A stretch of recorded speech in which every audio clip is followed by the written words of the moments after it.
여러분, 미국의 장단기 금리 차가 굉장히 크게 많이 벌어지고 있어요. 쉽게 말하면 폭등하고 있어요. 이 장단기 금리 차라는 건요, 일반적으로 그렇잖아요. 뭐 10년물하고 30년물하고 5년물하고 차이. 장기가 30년물 국채를 말하는 거고요. 5년물 국채를 말하는 거거든요. 이 금리의 차이가 얼마나 크냐. 또 마찬가지로요. 뭐 미국의 10년물하고 3년물하고 이 금리 차가 얼마나 크느냐. 여기에 따라서 이게 경기가 어떻게 될지 예측할 수가 있거든요. 왜냐하면 그냥 쉽게 생각하면 이렇습니다. 채권이잖아요. 채권은 안전자산입니다. 경기가 어려울 때, 경제 위기가 도래했을 때 안전자산인 채권을 많이 찾아요. 그러나 경기가 좋아진다고 얘기했을 때는 채권을 찾지 않습니다. 그때부터는 실물의 투자가 많아지는 거예요. 그러면 채권을 발행하는 사람들 입장에서는 채권 가격도 내리고 금리도 내 많이 줄 테니까 이거 사라. 왜?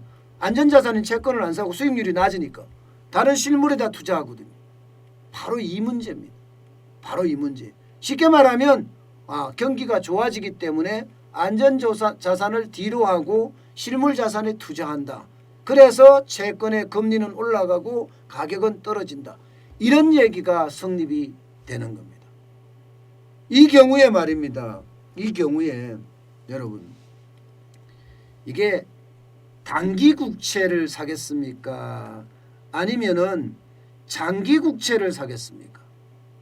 일반적으로는요, 경기가 좋아진다고 하면 당연히 단기 국채를 사겠죠. 사더라도 장기 국채보다는 오랫동안 묶어놓는 것보다는 경기가 좋아지니까. 그래서 일반적으로 이야기할 때는요, 이 금리 차이 자체가 경기를 쉽게 말하면 확장한다 하는 기대감을 반영했다고 보면 됩니다. 그런데 이 보시는 것처럼 미국 국채 30년물과 5년물의 금리 차이입니다. 금리 차이가 굉장히 많이 벌어지고 있죠. 이게 147bp입니다. 이 1bp가 0.01%거든요. 그러면 금리 자체가 1.47%가 차이가 난다는 뜻이에요. 이 정도는요, 2015년 10월 이후에 최고치입니다. 2015년 10월 이후에. 결국은 장기물 중심으로 채권의 금리는 오르고요. 채권의 금리는 장기물 중심에, 왜? 장기를 안 사니까. 단기를 살려고 드니까. 장기를 살려고 하면 내 금리 더 많이 줄게. 사봐. 이렇게 이야기가 나오는 거잖아요. 그러니까 장기 금리는 자꾸 올라가고, 그죠? 가격은 떨어지겠죠. 반면에 단기 금리는 떨어지겠죠. 가격은 대신 올라가겠죠. 채권은요, 금리가 올라가면 가격이 떨어지고요, 금리가 내려가면 가격은 올라갑니다. 이게 상반된 영향을 가지고 있습니다. 어쨌든 지금 미국 채권 시장에서 실제로 보면 30년물 국채 매도 물량이 지금 쏟아지고 있거든요. 물량도 많이 나온다는 거예요. 그만큼 시장에 변화가 있다, 이렇게 봐야 되고요. 10년물 국채 금리도 0.92에서 1.44로 지금 상승했습니다. 10년물도. 물론 10년물과 2년물의 금리 차도 2017년 이후 최대치로 벌어졌죠. 이게 최대치로 벌어진다는 자체가 경기가 점점 좋아질 거라는 그런 예측을 하는 거예요. 왜 경기가 좋아진다고 예측할까요? 미국 시장에서 경기가 좋아진다고 예측하는 건 딱 두 가지입니다. 코로나19의 백신이 접종되면서 일상으로 돌아갈 수 있다는, 이 감염병 생활이 접히고 일상으로 돌아갈 수 있다는 그 기대감이 굉장히 높아지는 거고요. 또 하나는 바이든 행정부의 돈 뿌리기입니다. 돈 뿌리기.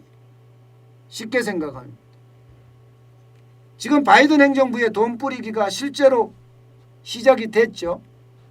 예.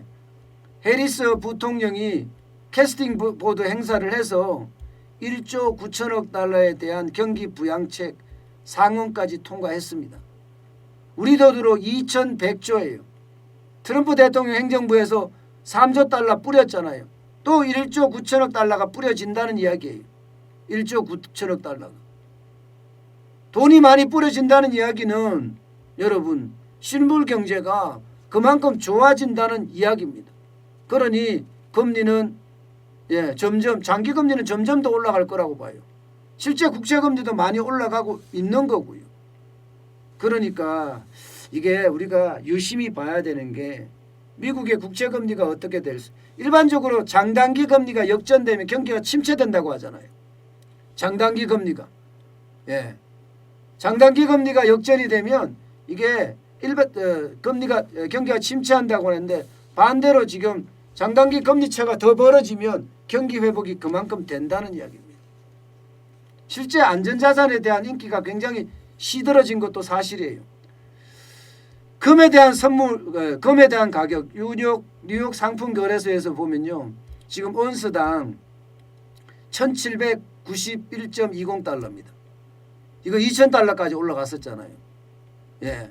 당장 4월 인도분 금 선물 가격이 1791.20달러가 떨어졌다는 것은 그만큼 지금 시장에서 뭐라고요? 안전자산보다는 이제는 실물로 가고 있다. 이렇게 봐야 됩니다.